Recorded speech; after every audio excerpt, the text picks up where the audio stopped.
اور اگر ہم اسے تعویل مان بھی لیں مرزا صاحب، تو آپ خود کتنی تعویلیں کرتے ہیں؟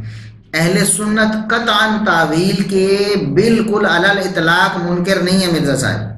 یہ بات میں آپ کو بتا دوں۔ دیکھیے ایک قاعدہ کلیہ ہوتا ہے، اس میں سے کچھ استثناءات ہوتی ہیں، جیسا کہ مردہ نہیں سنتا، یہ قاعدہ کلیہ ہے، قرآن و سنت نے دیا ہے، جبکہ قرآن و سنت میں ایسے دلائل موجود ہیں کہ اللہ تبارک و تعالیٰ جب چاہے، جو مقامات اللہ نے بتائے ہیں، جو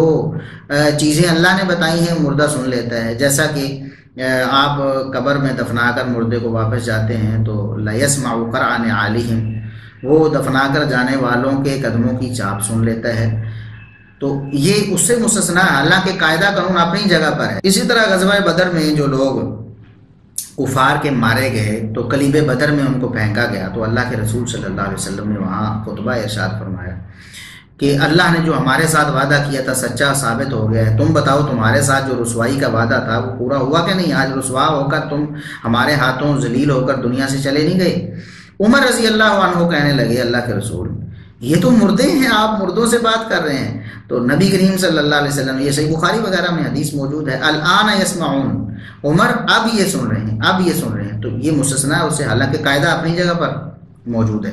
اسی طرح مردار حرام ہے، یہ قاعدہ قرآن کریم نے ہی دیا ہے نا، حرمت علیکم المیتہ، مردار تمہارے اوپر حرام کر دیا گیا ہے، جبکہ مچھلی اور جراد یہ دو ایسی چیزیں ہیں جو اللہ تبارک و تعالیٰ نے خود وحی کے ذریعے نبی کریم صلی اللہ علیہ وسلم کو وحی فرمائی کہ یہ مردار ہونے کے باوجود حلال ہے، احلت لنا میتتان ودم،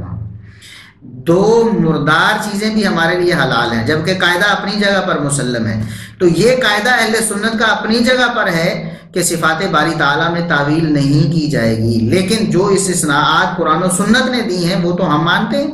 وہ تو اہل سنت مانتے ہیں۔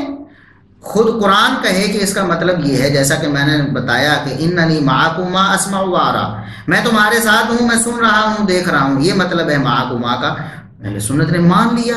اور یہ اس کو آپ تعویل بھی کہیں تب بھی ہم اسے مانتے ہیں، قرآن جو کہہ رہا ہے، تو وہ تعویل محمود ہے جو قرآن و سنت کی روشنی میں اہل سنت کرتے ہیں۔ اور یہ بات آپ کو یاد رکھنی چاہیے کہ اہل سنت سرے سے تعویل کے منکر نہیں ہے، قاعدہ قانون اپنی جگہ پر ہے، تعویل نہیں کرنی۔ ہاں جہاں قرآن و سنت مجبور کرتے ہیں ہمیں کہ آپ نے تعویل کرنی، وہاں اہل سنت تعویل کرتے ہیں، اور مرزا صاحب آپ خود کرتے ہیں۔